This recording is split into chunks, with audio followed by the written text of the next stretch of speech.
Next patient, please. Good morning po, Doc. Have a seat. Thank you. Anong may paglilingkod ko? Madalas po kasi ako nakakaramdam ng paninikip ng dibdib. Pag nakikita kong umaangat yung mga friends ko sa buhay.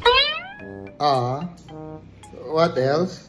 Yung kamay ko nangangati kapag hindi ko pa na-check yung my day ng mga friends ko. Monitor ko yun daily. Okay, sige. Ano pa? Sumasakit yung mata ko kapag nakikita ko yung kapatid ko na masaya. Naman. Yun yung reflex ko eh. Tapos every night, nagkaka-migraine ako. Pag naaalala ko yung mga achievements nila. Alam ko na ang sakit mo. Yes, Doc. Ang tawag natin dyan ay ingititis. Meron ba kayong history sa family nyo? Hindi ako sure, Doc eh. Lolo, lola.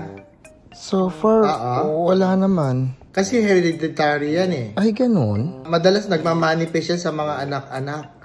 Pagka hindi naagapan, tuloy-tuloy yan. Hanggang sa mga offspring. So, re-resitahan kita. Ito, iinumin mo 3 times a day.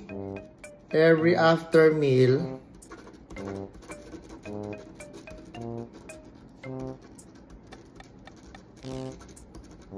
Yan. Ang haba. Insecurity. Security. Okay?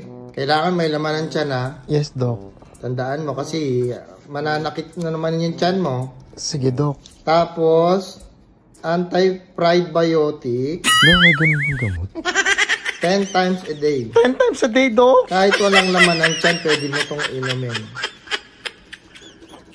Maintenance mo na. Wala pa nga akong senior, Doc eh. For life na ba yan? Habang nabubuhay ka, inumin mo to. Yeah.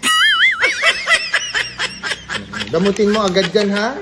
Kailangan inumin mo lahat yan palagi. Huwag mong kakalimutan kasi nakakamatay ang sakit mo. Pag hindi yan naagapan, matutuluyan ka.